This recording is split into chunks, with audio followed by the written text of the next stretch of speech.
yerde duymayan kalmamıştır. Çoğumuzun yaşadıkları yerlerde kedi, köpek ve kuştan başka hayvan görmediğini göz önünde bulundurarak olur da bir gün Amazon ormanı görme şansını elde edersek orada bulunan ve çok tehlikeli 10 hayvanı sizlerle tanıştırıyoruz. İşte Amazon ormanlarında yaşayan 10 tehlikeli yaratık. 10 numara Yeşil Anakonda.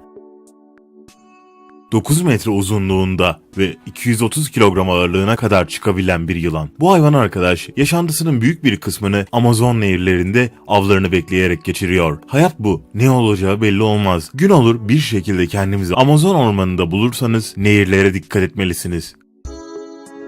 9 numara Kırmızı Pirana.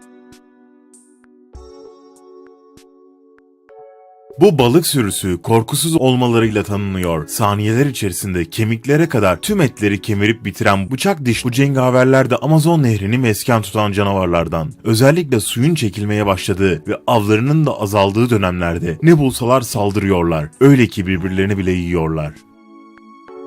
8 numara Siyah Timsah. Gezegen üzerindeki en tehlikeli timsaha merhaba deyin. Aşırı avlanma sebebiyle bir dönem Amazon bölgesinde soyları tükenme ile karşı karşıya kalan bu siyah canavarlar av yasakları konulmasıyla Amazon'un kontrolünü tekrar ellerine geçirmiş gibi görünüyorlar. Siyah renkleriyle kendilerine epey bir kamuflaj edebilen bu canavarlar da yiyecekleri konusunda pek seçici değiller. 7 numara Elektrikli Yılan Balığı.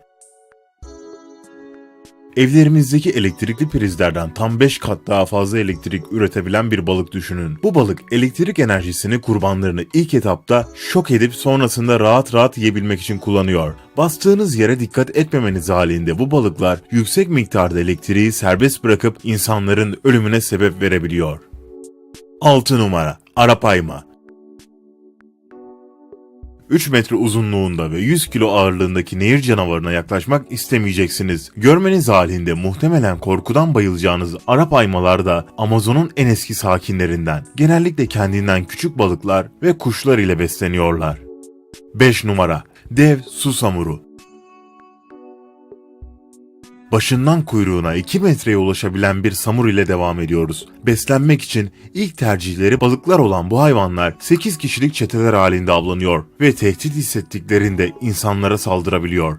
1,5 metrelik bir timsahı 45 dakikada bitirebilen bu hayvanlara da çok fazla dikkat edilmesi gerekiyor. 4 numara Kangaroo. Amazon'da tehlikeli olmak için devasa büyüklüklerde olmak gerekmiyor. Şu avuç içine sığan hayvanlar Amazon nehrine çişini yapacak kadar cesaretli olan kişilerin vücudunun içine girip orada üremeye başlıyorlar. Bu nedenle havuzlara yapmadığımız gibi Amazon nehrinde de çişinizi yapmamalısınız. 3 numara Boğa Köpek Balığı. Köpek balıkları sadece okyanuslarda bulunmuyor. Bunu öncelikle bir belirtelim. Okyanustan 4000 kilometre uzaklıkta Amazon'da bu yırtıcı hayvanlara rastlamak gayet mümkün. 3,5 metrelik 400 kilogramlık ve jilet gibi keskin dişlere sahip bu balıktan korkmam diyorsanız Amazon nehrine balıklama atlayabilirsiniz. Tabi size denk gelmemesi daha iyi olacaktır. 2 numara Kırmızı Pacu.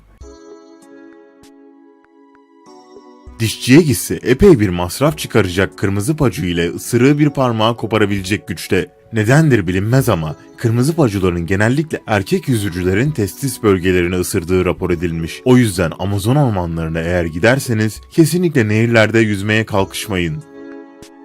1 numara Payara Balığı.